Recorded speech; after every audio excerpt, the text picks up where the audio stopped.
mierda. Este país es una mierda.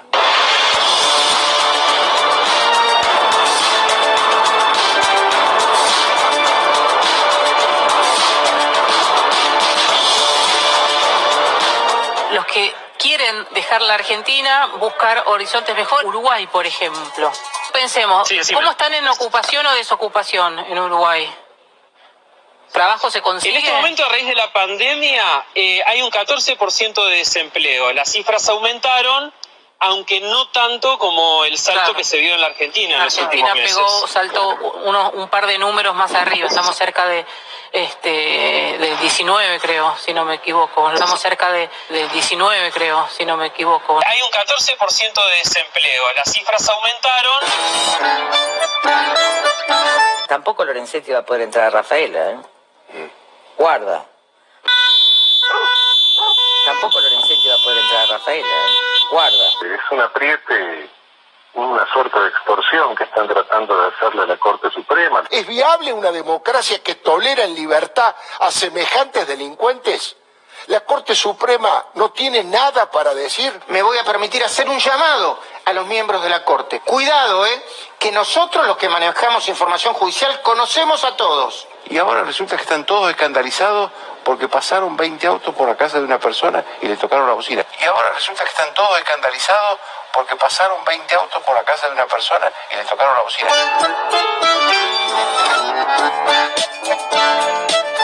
¿Qué tal? Buenas noches. Hace un rato en el programa de Gustavo Silvestre lo escuchaba el doctor Ubeira señalar algo en lo que también podríamos pensar. Este tema de los jueces de la Corte Suprema ha relegado la importancia de 13.470 contagiados que tenemos hoy por el coronavirus. 406 muertes. Ha pasado como un segundo plano. Ha perdido la importancia que tenía cuando moría mucha menos gente y se contagiaba también mucha menos gente. La situación económica es preocupante, todo el tema del dólar también queda relegado por la discusión en torno a Bruglia y Bertuzzi. ¿Quiénes son Bruglia y Bertuzzi? Para obligarnos a estar pendientes de ello y de esta actitud tan llamativa, tan preocupante, tan por afuera de la Constitución de la Corte Suprema de Justicia, si es que termina la cuestión de fondo fallando, como uno sospecha, otros no. Es una cuestión de optimismo o escepticismo respecto a lo que puede suceder dentro de una semana. Para que todos estemos involucrados en este tema, y usted lo vio en el comienzo del programa, y ahora mismo el primer informe tiene que ser con esto, pero sepa que hay otras dificultades y que quizás sea irrespetuoso con la realidad del país y el sacrificio que están haciendo millones de argentinos, que nos ocupemos de Bruglia, de Bertuzzi y de los intereses de un grupo mediático que quiere gobernar al país a través de los jueces, porque es su herramienta más importante. Esta como una primera reflexión. Después vamos a discutir, hay un lado y otro del mundo, del espectro periodístico, en el que, por ejemplo, en el tema que hace a la discusión por los jueces, algunos se rasgan las vestiduras para que permanezcan en el lugar donde nunca debieron estar. Nunca debieron estar. Y sin embargo se quedaron allí. Y del otro lado, los que pensamos distinto. Vamos a escuchar a unos y a otros, hasta con respeto si se quiere. Hay derecho a pensar como se le ocurra a cualquier periodista siempre y cuando esté pensando por sí mismo y no en nombre de los intereses de alguna empresa que se lleva todo por delante. Ojalá que sea en el nombre propio. Bueno, este es el primer tema inevitablemente. El saludo para el equipo. Empiezo por el profe Romero. ¿Cómo va, profe? ¿Qué tal, Víctor Hugo? Qué parecido a una campaña de desgaste y derribo, ¿no?, que están encarando los grandes medios. Son varios los temas. Me parece que hoy lo vamos a estar desarrollando a lo largo del programa. Sí. Sofía Caram. Hola, Víctor Hugo. ¿Qué tal? Buenas noches para todo el mundo. Y el fallo, la decisión de la Corte Suprema de Justicia del día de hoy que habilita este per saltum abre varios escenarios, los vamos a analizar en un ratito y vamos a ir a la jurisprudencia. ¿Qué dijo ya la Corte Suprema respecto de los traslados de jueces y juezas y el rol que debe tener el Senado de la Nación? En ese sentido hay una pastilla interesante, le pido al equipo de producción, a Leandro Gabriel, si la encontramos. Rosenkrantz, entrevistado por Pichetto, cuando va al Senado para dar sus declaraciones de principios, dice claramente que el Senado tiene que participar en la designación de los jueces. Lo vamos a tener casi seguramente, y saludo a Fernando Borroni. Buenas noches, Víctor Hugo. Quiero preguntarme qué democracia tenemos, ¿no? ¿Qué democracia tenemos? Parece que tenemos una democracia de forma. El fondo de la democracia quedará para los libros que nos explicaron que tiene que ver con el gobierno el pueblo gobernando a través de sus representantes. Parece que no es así. No es parte del informe con el que vamos a abrir el juego en el tema que hace a los jueces Bruglia, Bertuzzi y Castelli, pero es lo que le decía recién. Verá usted a Rosenkrantz hablando con Pichetto. Pichetto le pregunta, bueno, ¿qué idea tiene usted respecto a la designación de jueces y demás? Si usted escucha bien a Rosenkrantz, se dará cuenta de la enorme hipocresía que ha tenido en estas horas y la que puede llegar a tener con el fallo de fondo. ¿Cuál es su opinión respecto al encuadre constitucional y al rol del Senado en la designación de los jueces de la Corte, doctor Rosenkrantz? Yo creo que nadie puede aspirar a ser juez de la Corte Suprema de Justicia de la Nación sin el acuerdo del Senado. Yo creo que nadie puede aspirar a ser juez de la Corte Suprema de Justicia de la Nación sin el acuerdo del Senado.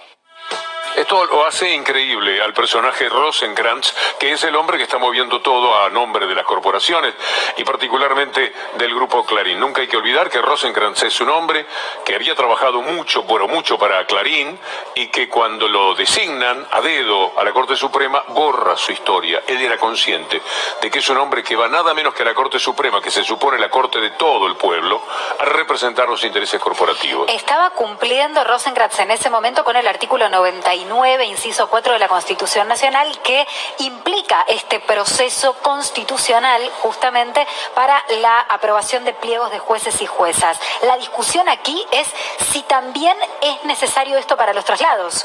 Claro, y además para traslados que tal vez impliquen diferentes competencias y diferentes jurisdicciones y jerarquías. Esa es la discusión técnica de fondo que es la que se va a venir. El punto de partida para la discusión que vamos a tener en nuestra mesa es este informe especial y que ya de antemano me hace sentir orgulloso de todo el equipo de producción.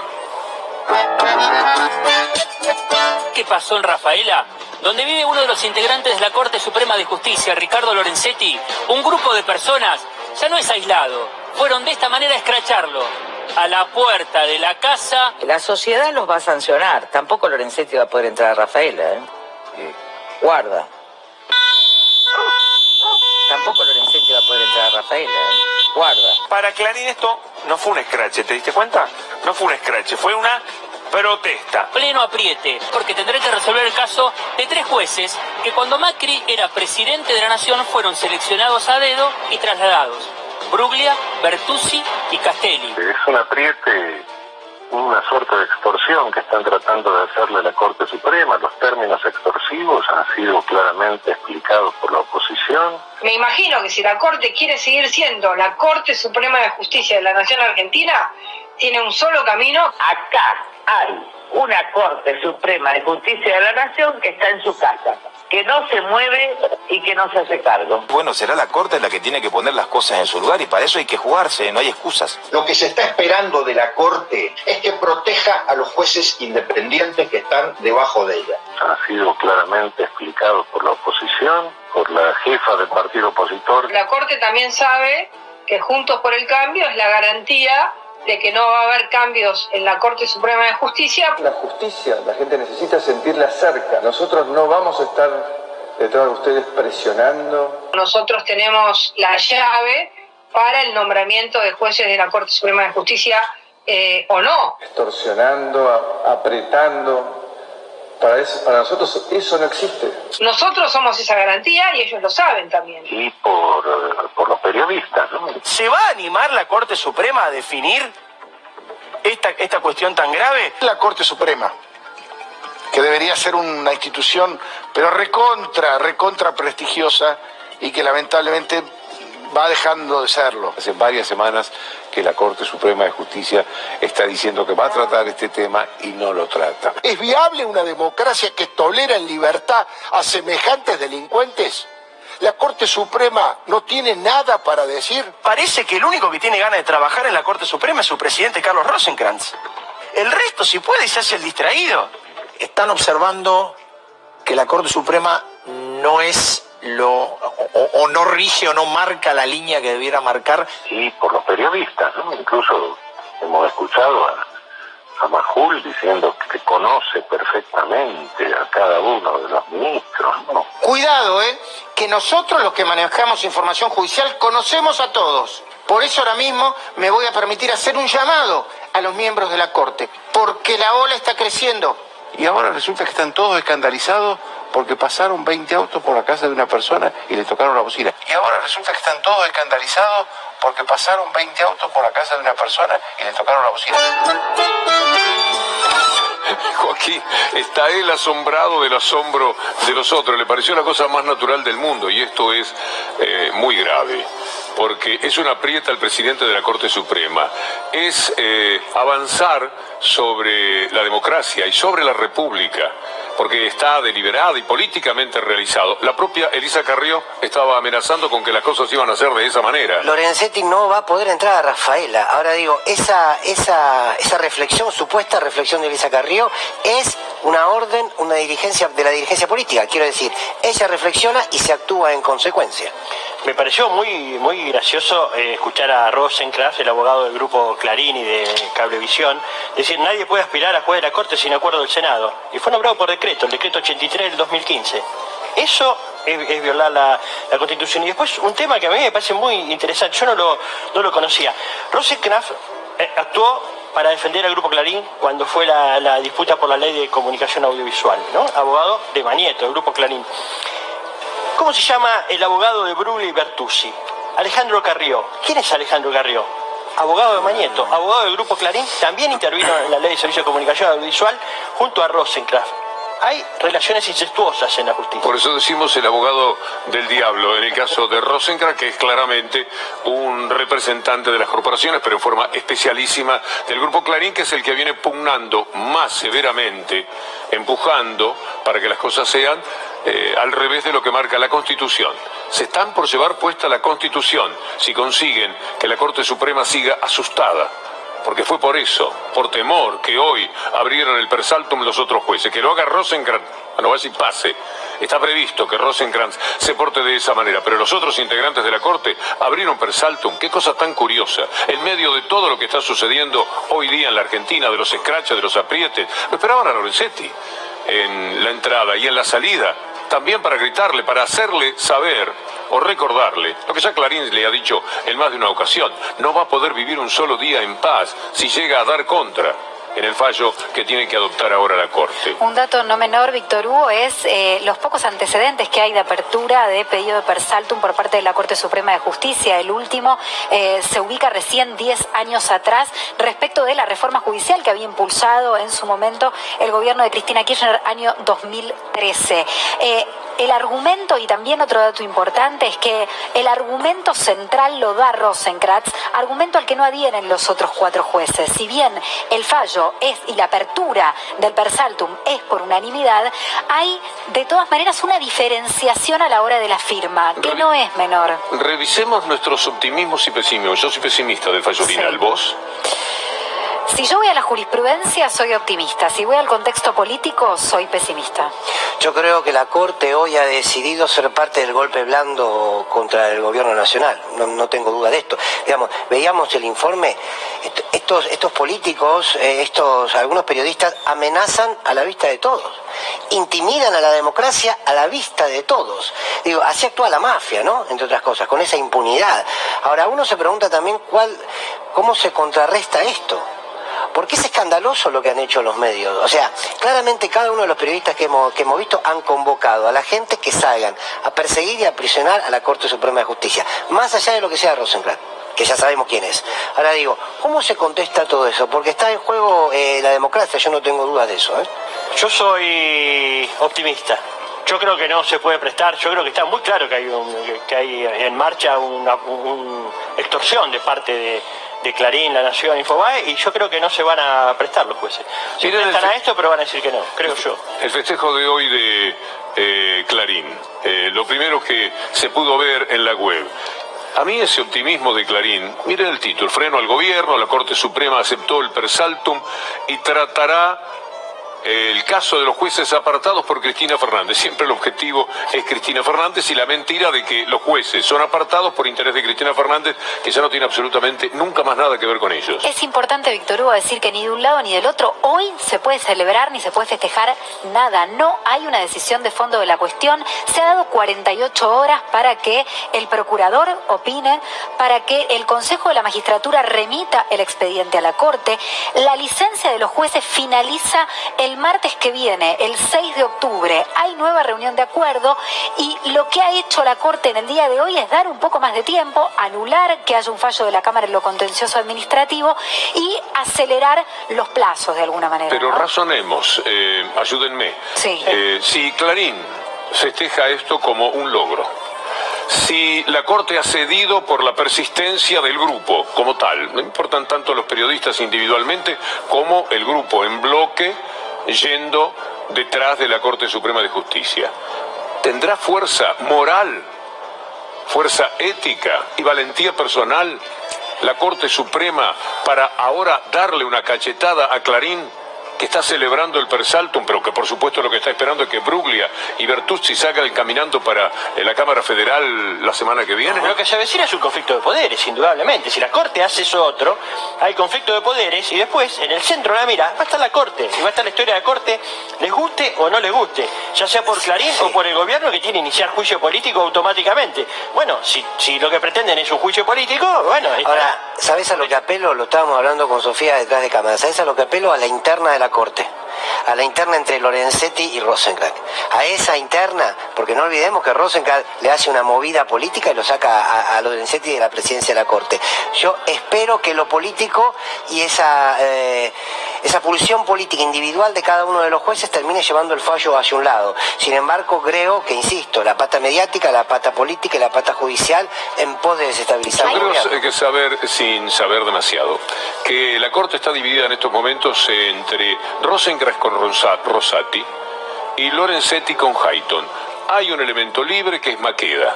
Cuando Maqueda decida lo que va a hacer, si va para el lado de eliminar a los jueces del lugar donde quieren estar, de mandarlos a donde deben trabajar, Rosati cruza porque no quiere quedar en la minoría. Si por el contrario Maqueda decidiera que los jueces se tienen que ir, la que cruza es Hayton de Nolasco. No quieren quedar perdiendo del lado perdedor.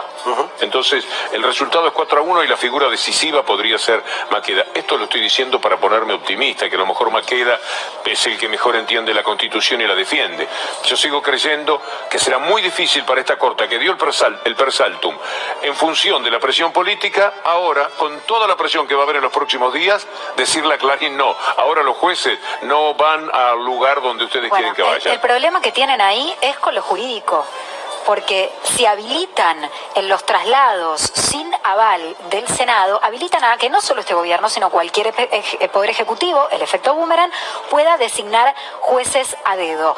Pero la jurisprudencia, además, fallo Rosa, año 2007, imprescindible equilibrio político, dijo la Corte en aquel fallo respecto del rol del Senado y del rol de los tres poderes del Estado a la hora de designar o trasladar jueces. Fallo Uriarte, 2016, invalidó allí la cobertura de vacancias de manera permanente sin el concurso porque dijo, presten atención, un mecanismo semejante resulta inconstitucional porque no participan los tres poderes. No hay un solo Lo escribió la Corte. Antecedente, ninguno, desde el punto de vista jurídico, que amerite que la Corte tome la decisión de dejar a los jueces en el lugar donde están. No hay nada. Ni siquiera las famosas acordadas 4 y 7, que están filosóficamente por afuera de esto, pero que además, como bien decía hoy el doctor Darío Villarroel, no son fallos de la Corte, son puntos de vista que no tienen el valor del fallo. Pero, perdón, Víctor Hugo, en una de esas acordadas, la Corte dice expresamente, para la misma función y la misma jerarquía, no tiene la misma función y no tiene la misma jerarquía un juez de Cámara que un juez de un tribunal oral. Hacen cosas completamente distintas. ¿Les importa todo esto? Quiero decir, ¿les importa la jurisprudencia? Que hace muy bien en detallarlo, ¿les importa? Lo escuchábamos recién a Rosenkrantz diciendo que no se podía nombrar a nadie si no era a través del Senado, y ahora precisamente se encamina a hacer lo contrario. Entonces, esto que detalla muy bien Sofía, evidencia que estamos frente a más que a una responsabilidad en términos democráticos, institucionales, estamos en una pulseada exclusivamente política. Porque además ellos están desesperándose poco a poco en la medida en que se van cayendo las causas que trabajaron durante todos estos años en el imaginario colectivo. Ven, por ejemplo, lo que pasa con la causa Cuadernos. Está enterado, ¿verdad? Le va a contar ahora Sofía con algún detalle más. Pero la causa Cuadernos es insostenible ya a esta altura porque Casación le manda a decir a los jueces, allá a Bonadío no, pero sí a Martínez de Giorgi y a Stornelli, por favor, ¿me pueden mandar las grabaciones de los arrepentidos y qué es lo que ha sucedido? Y no estaban. Lo que ha sucedido en el día de hoy, Víctor Hugo, es que oficialmente nos enteramos lo que ya se sabía a viva voz, y era que las grabaciones fílmicas, audiovisuales de las declaraciones de los imputados colaboradores en el marco de la causa de las fotocopias de los cuadernos no existen. 31 declaraciones de hombres que estuvieron imputados, que se convirtieron en arrepentidos. Hubo una audiencia la semana pasada en donde las defensas de algunos de estos imputados que no se convirtieron en arrepentidos y que fueron presos porque no declararon lo que Stornelli y Bonadío querían que declararan. Y lo que resultó de esa audiencia es que Casación dijo, bueno, a ver, pidámosle al juzgado de instrucción número 11, fallecido Bonadío, hoy subrogado por Marcelo Martínez de Giorgi, que nos den esos registros. La respuesta oficial llegó y está en esta documentación que tenemos aquí. Justamente que no existen, que no están. Mira, no surge que se encuentre con registros fílmicos o digitales de las declaraciones efectuadas por los imputados arrepentidos.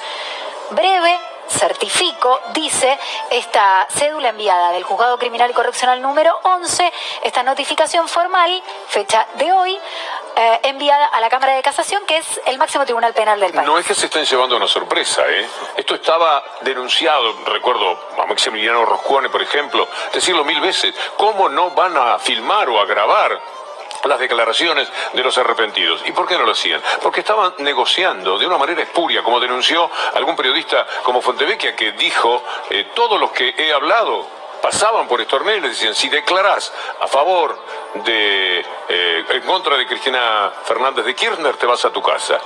Ahora, si no declaras nada, si no te arrepentís de algo que le involucre a ella, vas a ir preso. Y esto lo sabía todo el mundo, entonces esto no lo podían filmar. Han sido verdaderamente traidores de lo que es el derecho procesal, se llevaron todo por delante. Han sido 4 años que tendremos que tomar perspectiva, que pase el tiempo para entender el daño que le han hecho al derecho en la Argentina. Víctor Hugo, la ley de imputado colaborador aprobada en 2016 por iniciativa del gobierno de Mauricio Macri, aprobada por el Congreso, estipula 2 cuestiones que no se cumplieron. Primero, el registro fílmico audiovisual de las declaraciones, y segundo, que no alcanza con la sola declaración del arrepentido o arrepentida. Que lo que tiene que pasar es que después el fiscal, en este caso, los investigadores, comprueben, busquen más prueba que pueda refrendar lo que ese arrepentido está diciendo, porque si no yo me puedo plantar adelante de un fiscal, lograr un acuerdo, decirlo cualquier cosa, y la cosa pasa como si no sucediera nada. Era un objetivo mediático. Ellos, con todo lo que iban anunciando de los cuadernos, con todos los títulos que aparecían, lograban enloquecer a la gente. Ahí la tienen. Usted ve qué tipo de especímenes son los que siguen cada una de las marchas, la que teníamos hoy, acompañando la decisión de la justicia. Consiguieron el objetivo. En ese sentido sacaron una enorme ventaja de carácter político. Eso ya no lo devuelve nadie al país, lamentablemente. En lo jurídico vamos a poder discutir y algún día la causa Cuadernos será una cuestión de risa, simplemente porque no la habilita nada a favor. Y esto de Stornelli y Bonadío tendría que ser considerado, yo no sé si entra estrictamente en la figura del prevaricato, porque no se puede hacer más daño del que han hecho a la justicia perdiendo meses y meses. Pasaron decenas de personas. Y todo lo que les decían es, si usted declara contra Cristina, va para su casa. Si usted declara a favor o no dice nada sobre Cristina, lamentablemente lo tenemos que mandar preso. Y de ahí viene esta conducta en la cual viene el apriete, el escrache y todo lo que estamos viviendo en estos días por el tema de 2 o 3 jueces. Pero en el centro está el fenomenal desastre que han hecho con la justicia en la Argentina. Bueno, el escrache que lo vimos en la casa de Lorenzetti es una lógica inquisidora, ¿no? Cuando nosotros hablamos de la palabra escrache, también nos lleva al escrache de hijos. ¿Se acuerda? En 1995 comienza el escrache de hijos. Ahora, aquí hay que hacer una distinción muy clara, porque el escrache de hijos era ante un hecho consumado, ante un genocidio que estaba impune, ante los genocidas y los torturadores que estaban en su casa, ante una ley de obediencia debida y punto final, un indulto que estaba en plena vigencia.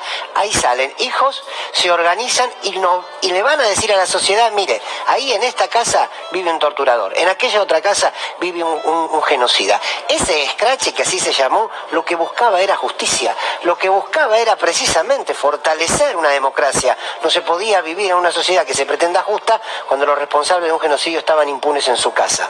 Ahora, aquel era, insisto, un instrumento para buscar justicia. Aquí lo que tenemos es un instrumento que persigue, pero no a partir de un hecho, sino para crear un hecho determinado. O sea, te voy a buscar a la puerta de tu casa, te presiono, te condiciono para que generes un hecho determinado y que ese hecho, por cierto, responda a los intereses, en este caso de Clarín y de algunos jueces. Esta diferencia no es menor, porque es una lógica inquisidora que estamos viviendo y es una manera de hacer política. Se está haciendo política en la Argentina de esta manera, con el apriete, yéndote a buscar a la puerta de tu casa, y no para tener una sociedad justa, sino para tener una sociedad como pocos o gobernados por poco, ¿no? Ese final de Joaquín Morales Solá, al que nombro, a veces algunos periodistas, a mí no me interesa demasiado la pelea entre nosotros. Siempre me permito decir, somos hojitas en el viento. Lo que importa son los poderes que hay detrás. Pero hay algunos, en eso va reconocimiento, que tienen una trayectoria, tanto tiempo, tanto nombre, que ya son una entidad. Por eso uno puede hablar de Morales Solá expresamente. Es el asombro que él tiene, considerando que esos autos que pasaban y tocaban bocina y enloquecían la vida de Lorenzetti, y que lo denunciaban frente a todos los vecinos, y que le anunciaban a Lorenzetti lo que se viene en su vida si él no procede como quiere el Grupo Clarín, es tremendo. Y él dice, caramba, por unos autos que pasaron frente a la casa, yo no puedo creer que haya tanto lío, ¿no? Dice Morales Solá. Bueno, hay que recordar igual que hay como una seguidilla de escraches de este tipo. También otro periodista en un canal de televisión dijo, hay que ir a los hijos de estos jueces y decirle, tu papá es un corrupto, ¿no? Dijo los apellidos, dijo, les hablo a los compañeritos de la escuela para que vayan y denuncien que sus padres son corruptos. Y eran jueces que tenían que fallar en algunos casos y que aparentemente no iban a fallar como quería el poder real, ¿no? El escrache, Gil Carboso soportó todos los embates de Clarín y del PRO hasta que ya estaban comprometiendo a su familia. Las amenazas tenían que ver con eso. Y hay cosas que no se pueden resistir humanamente.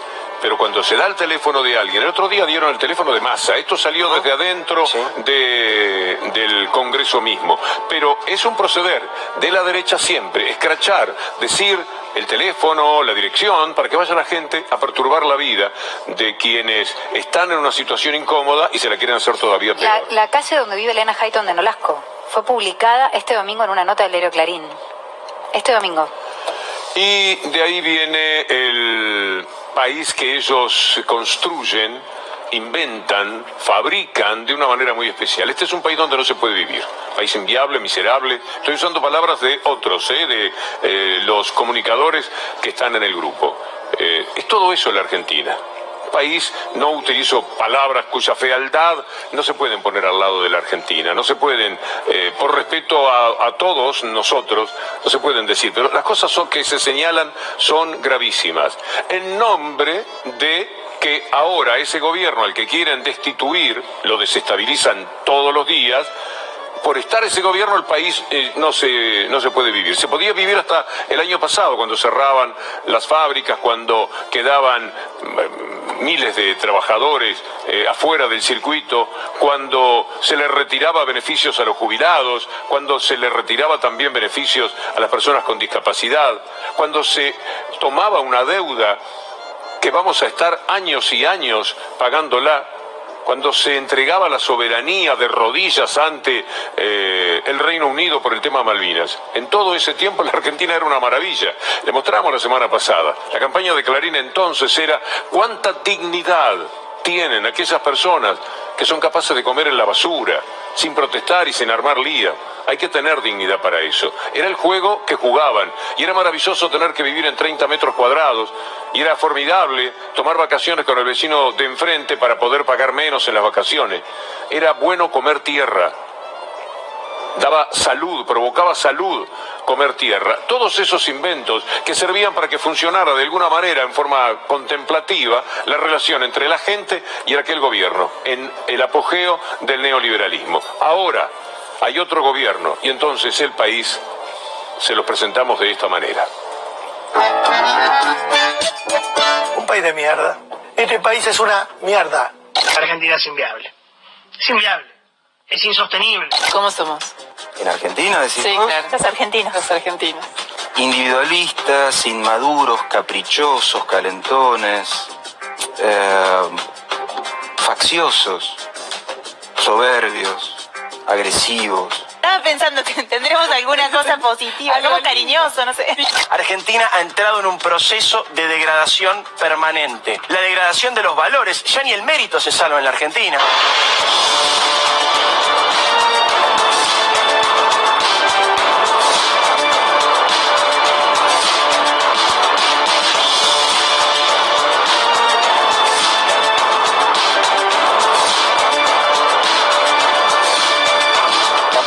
Del éxodo de la Argentina, ¿no? Abandonar la Argentina, puede ser Uruguay.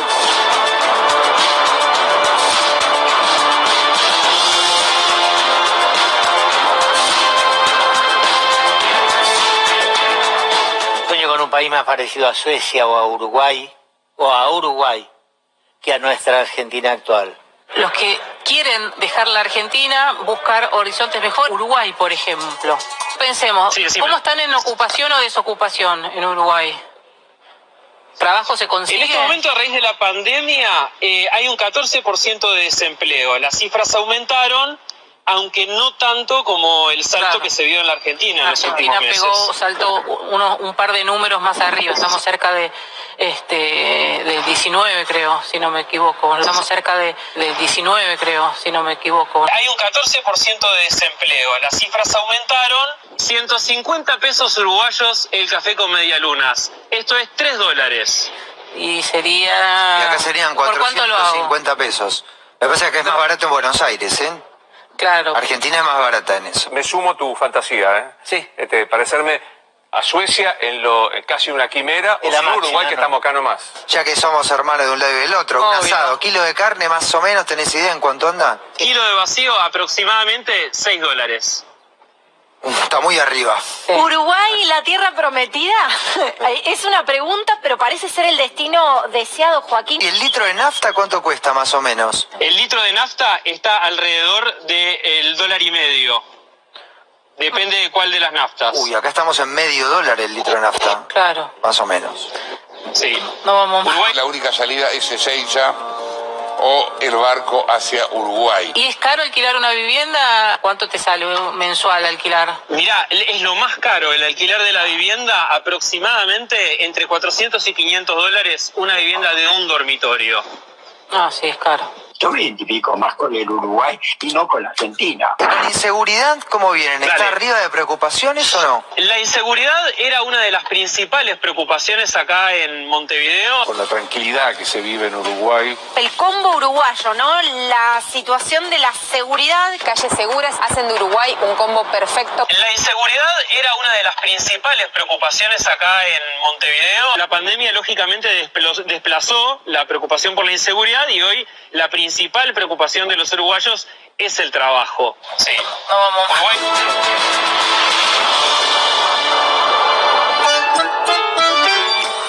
¿Cómo lo hacen, no? ¿Y cómo consiguen que personas tan preparadas como el escritor Sacheri vayan a esos sitios, yo les llamo el templo del mal, y funcionen de acuerdo a la expectativa que hay? Es decir, los argentinos son todo eso que describió, muy feos. Si usted va a Estados Unidos y le pregunta a un norteamericano por un neoyorquino, le va a decir también las mismas cosas que se dicen del porteño en el resto del país. Si usted va a Francia, le van a decir del parisino, cosas sumamente despectivas. Y cualquier persona puede decir este mismo tipo de definición de cualquier país de la tierra.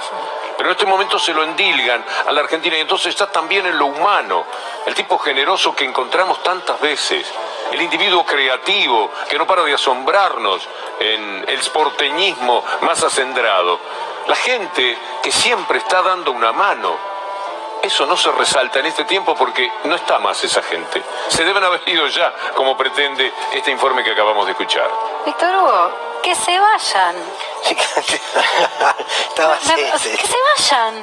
No hay problema, Ezeiza está abierto, no hay ningún problema. Hay pandemia, pero igual pueden sacarse un boleto y irse y no volver. Pero el trabajo que se hace sobre la gente, todo el mundo tiene problemas en este momento. Vos le decís, te querés ir sin informarle que no hay soluciones en el mundo. No hay un lugar donde ir. En otras épocas hubo. Ya vieron lo de la comparación que se hace con Uruguay. El que tiene mucho dinero y va a Punta del Este es otra historia.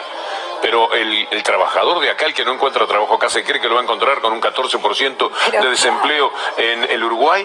No hay donde ir en estos momentos, pero entonces la llenan a la gente de frustración. La convencen de que hay que irse, que esta es la única solución para su vida, pero no tiene a dónde ir, ni tiene cómo ir.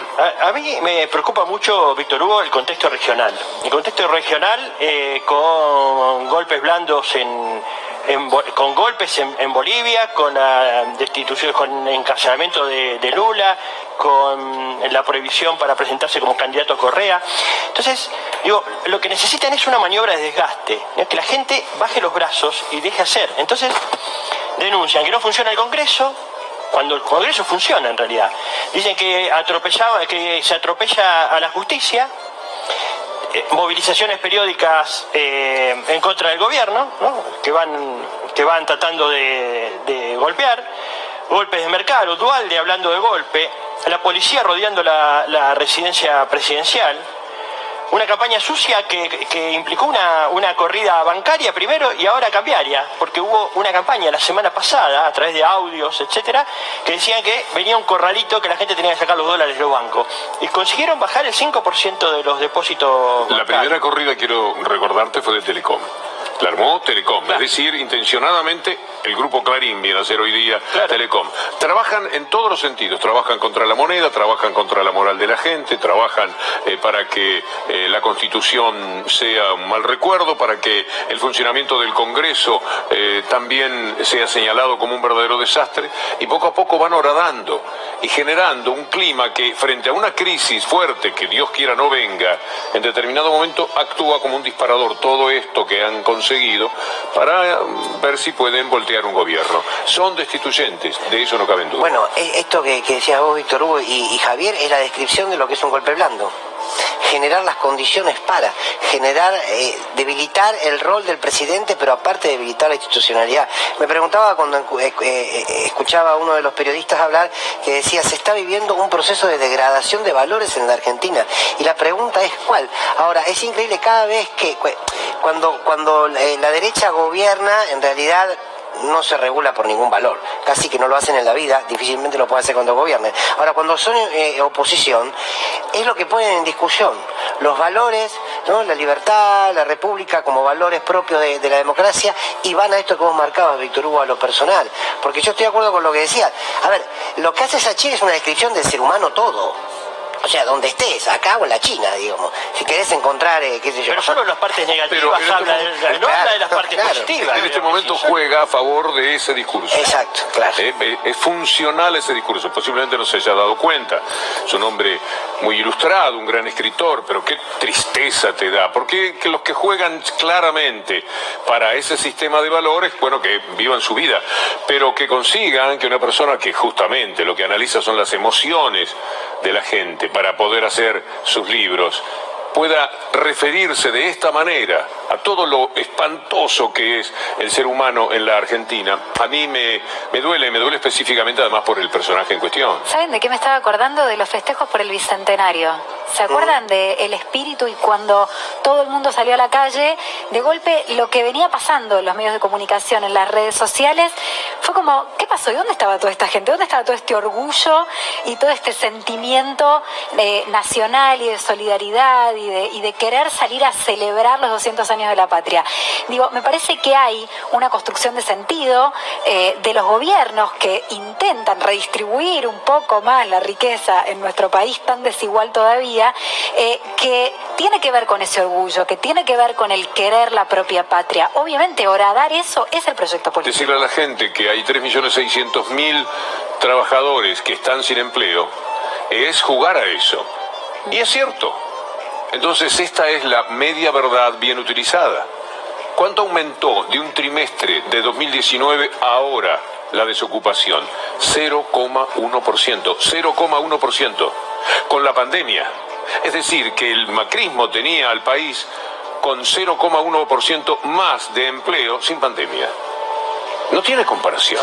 Pero además les camotean a la gente datos que vamos a recorrer con ustedes ahora mismo. Pongan el de los que habíamos pensado, el que ustedes digan, Leandro, y los vamos analizando para que se vea. La tapa de Clarín, por ejemplo. Empecemos por eso, por los 3.600.000 que no tienen trabajo. Ahí está.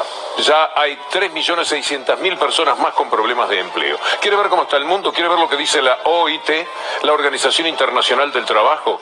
Que 495 millones de personas quedaron sin empleo en el mundo. 500 millones, redondea ese informe. Usted entiende que hay 500 millones de trabajos perdidos. Estados Unidos, sin ir más lejos, aunque hay una leve recuperación ahora, 50 millones de personas que quedaron en la calle. Y en la Argentina posiblemente no quedó más gente sin trabajo, por la defensa que el gobierno ha hecho del trabajador, que no se pueda despedir a la gente hasta el 30 de noviembre, por lo menos, que cobren su salario de las empresas que si no se caerían y consecuentemente también caería el trabajo. Mire lo que pasa con Disneyland y Disney World. 28.000 despidos debido al cierre por el coronavirus. Todo el mundo lo está pagando muy caro. Es tremendo lo que sucede en Europa. La caída del Producto Bruto anda entre el 10 y el 15% en todos los países, pero acá nada más se cae el 12%. Y acá nada más hay 3.600.000, porque el contexto no se lo están presentando. Y las empresas que se van y las que vienen, como jugaba muy bien el profe Romero la semana pasada, ¿quieren ver? Empresas que se anuncian que parten, estaba BAE ahí con empresas que no se van. Y hay nuevos desembarcos en la Argentina. Pero no, la idea que la gente tiene, se van las empresas, se va la gente. ¿Nos vamos a dónde? ¿A dónde va a ir a parar todo esto? Esto, a quien está luchándola, al que lee el diario de ojito en el bar mientras toma un café, si es que lo puede tomar antes de empezar su trabajo, el que viene escuchando en el micro qué es lo que está sucediendo, escucha la radio. Encima de que va a trabajar en un tiempo muy difícil, donde el salario quizás no le está alcanzando, con los alquileres que suben lo que suben. Estamos pensando en personas que están muy golpeadas en este momento, y a esa gente le tiran toda esta pálida encima. Es bastante penoso, bastante injusto. Es socavar la autoestima colectiva, ¿no? Sí, es el trabajo. Claro, porque el rol de los medios, o de algunos medios hace tiempo dejó de ser informar. Digamos, no importa informar, es la noticia, la información para construir a un sujeto social determinado, o a un hombre, una mujer determinada, que desprecie y que se desprecie a sí mismo por ser argentino. Permítanme presentar al profe Romero en lo que es la detonación de las fake news. Vamos a ir por ese lado hoy, profe. Sí, bueno, la semana pasada estuvimos viendo un poco, desgranando si realmente las empresas se iban o no de la Argentina. Bueno, fake news gigante. Hoy vamos a ver otras historias, ¿no? Porque a partir de eso van construyendo. Todos los días tenés 2 o 3 notas. La verdad es que no es tan fácil construir esa fantasía, ¿no? Y todo el tiempo van para un lado y para el otro construyendo esta idea de que la gente, además de todo, se quiere ir en masa de la Argentina, quiere huir de este país. Por ejemplo, esta nota salió en varios medios. El 80% de los argentinos aseguran que se irían del país si pudieran hacerlo.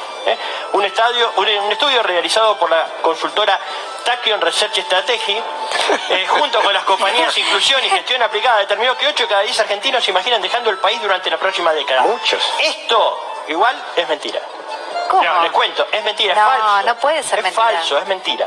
Esto es mentira, que él lo puso Mitre, Infobae, etcétera. Vamos a ver otra. Esto es falso, Mitre miente, Clarín miente. La Nación, coronavirus, se dispara la demanda de argentinos que quieren radicarse en Estados Unidos. Que además es una bicoca en estos momentos radicarte en Estados Unidos. Ya, re fácil, te llaman. Va con la valija a decir, mi amigo Trump me llamó, me dijo que venga tranquilo, que en tanto latino. Les encanta. La visa, aparte, está de fácil. Muy bien recibido. ¿Pero qué dice? Es muy barato Estados Unidos, además. Muy barato. ¿Cómo pueden decir eso? Bueno, pero aparte es mentira. O sea, no hay fuente, no usan fuentes. Yo fui a la consultora, la nota Radio Mitre, y no está esa nota. Se confundieron. Hablé con los directivos y me dijeron, bueno, habrán tomado mal un número, se habrán confundido. Sí, era 8 y pusieron un 0. Lo dejaron en el 80. A ver, otra. de todo tipo, también personales. El drama de Guillermo Andino contó que su hija se quiere ir del país. También historias personales, ¿no? Que toman, porque la idea es todos, también nuestros hijos, los abuelos, los amigos, todos, pues el 80%, imagínate, 8 de cada 10, no sé, acá no sé cuántos somos. Hay solamente 2 nos queremos quedar en la Argentina. A ver, vamos a ver alguna otra. ¿Qué país europeo les ofrece a los argentinos visas para viajar? O sea que acá está el instructivo. están pasando datos. Sí, así en forma rebota. Es Georgia. Agencia de turismo. Es Georgia. No sé cómo, no sé cuántos argentinos aprendieron a hablar georgiano para poder ir allá. ¿En serio? Sí, Georgia, es Georgia. Y esta también, esta es genial. Vivir en Arabia Saudita son argentinos. Acá se aprende a respetar al prójimo. Sobre todo a la mujer. Sobre todo la mujer, claro.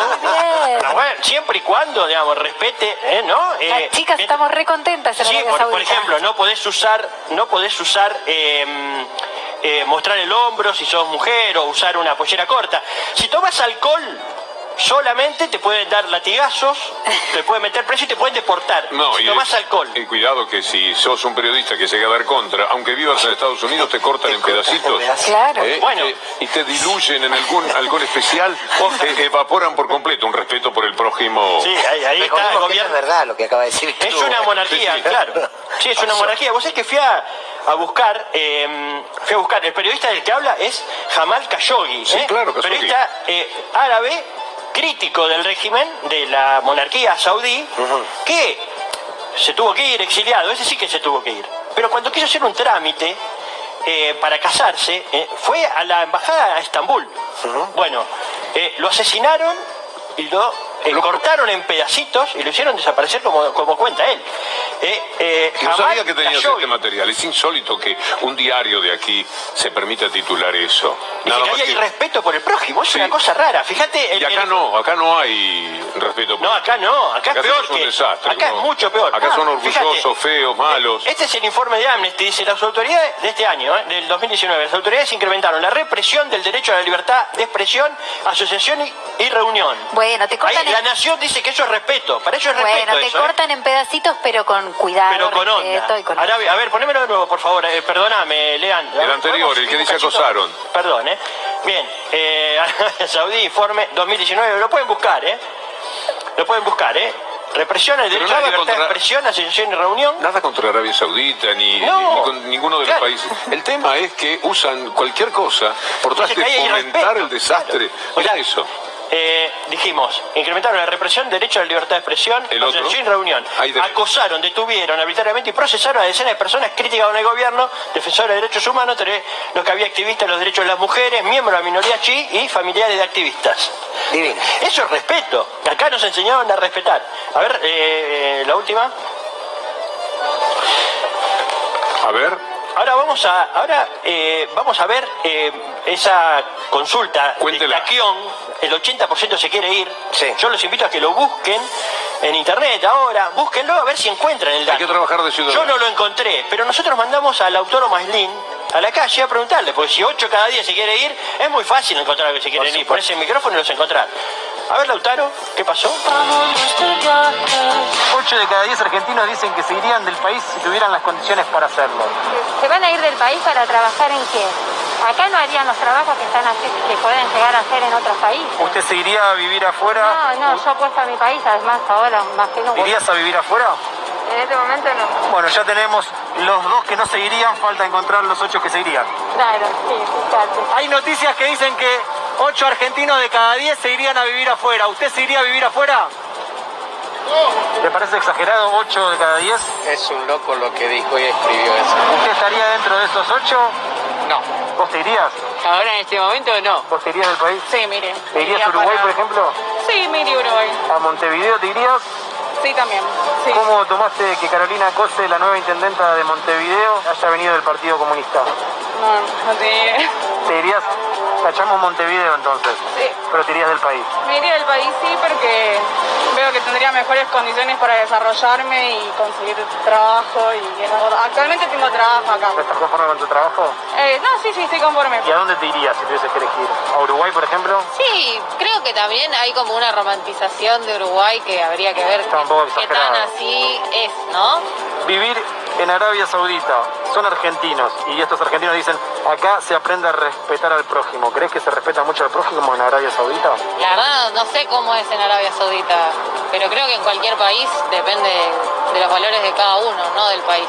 ¿Y de cómo es tratada la mujer en Arabia Saudita?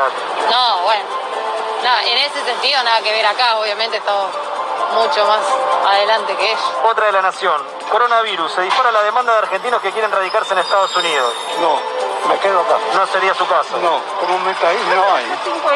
Sí. ¿La Elisa? Sí. Ay, que parece otro, mira. 8 de cada 10 argentinos dicen que se irían del país si tuvieran las condiciones para hacerlo. ¿Te irías del país? ¿Te irías? No, las condiciones en el mundo son a veces peores que las que están acá. Esto es una pandemia global. Coronavirus, se dispara la demanda de argentinos que quieren radicarse en Estados Unidos. No sería tu caso. No. ¿Por qué los jóvenes argentinos se quieren ir del país? No sería tu caso. No. ¿Cómo tramitar la ciudadanía italiana? ¿Te interesa? No. ¿Vivir en Arabia Saudita? ¿Acá se aprende a respetar al prójimo? No. ¿Qué país europeo les ofrece a los argentinos visas para viajar, radicarse y trabajar desde allí en forma remota? No. Nada. Bueno, muchas gracias. No, por favor. Gracias. Explotan la bronca, porque cuando uno encuentra a la gente normal, no hay chance. Había una chica que tiene trabajo, que está bien, que es joven, que está en su país, que está en su familia, etcétera, y lo mismo, el trabajito que le han hecho la lleva a decir, sí, me gustaría irme, salvo que sea por lo que todos los jóvenes alguna vez soñamos con correr mundo. Esto está en la tapa del libro de cada persona, o de muchas por lo menos, pero no en función de cómo están las cosas en el país y pensando que saliendo de aquí les van a abrazar y les van a dar trabajo, etcétera. Profe, vamos a tener que demoler, de hacer detonar estas mentiras. Es inevitable, porque son todas mentiras, son todas fake news, ¿eh? Infobae miente, La Nación miente, Clarín miente. Bueno. Qué momento. Atención, acuérdense, cuando llego esto acá, que para detonar, por acá salen ondas. 4, 5, dale, profe, rápido. 2. Dos. Ahí va, Ya. No, profe. No llegué, pero casi. Lo ve venir, la ve venir la explosión. Bueno, esto es lo que pasa con la fake news. Venga, profe, póngase cómodo para el cierre del programa que hemos desarrollado con tanto gusto. Esta es una herramienta más que tenemos, por lo menos para que usted tenga otra versión de los hechos. No tiene por qué creernos a nosotros, nunca lo haga. Pero de todo lo que le dicen, trate de hacer una compulsa y, como dijo el profe, trabaje de ciudadano y usted mismo sobre las noticias busque ciertas verdades. Nos vamos, señora. Nos vamos entonces hasta el martes que viene. Mi querido Fernando Borroni. Ojalá nos podamos plantear qué democracia tenemos. Creo que tenemos mucho para madurar. ¿Qué democracia tenemos? Qué atacada, qué agredida que está esa democracia, qué opacada. Profe, nos vamos. Nos vamos, nosotros nos quedamos acá en Argentina, Está muy bien. Es verdad. Y los que están mal siempre se permiten la esperanza de estar mejor. Muchas veces ocurrió con la Argentina. Sabemos del 2001 y sabemos también lo que hubiera sucedido, sí, el 2008 también, pero sabemos también lo que hubiera ocurrido si simplemente no hubiera estado la pandemia. Ya estaríamos recuperados. Porque la gran gestión que se ha hecho, que también fue tapada para pagar la deuda, y ahora se va a discutir con el Fondo Monetario, también va a ganar el gobierno argentino. Tenga fe. Así que seguramente vamos a poder salir de todo esto. Nos vamos. Hasta el próximo martes. Muchas gracias.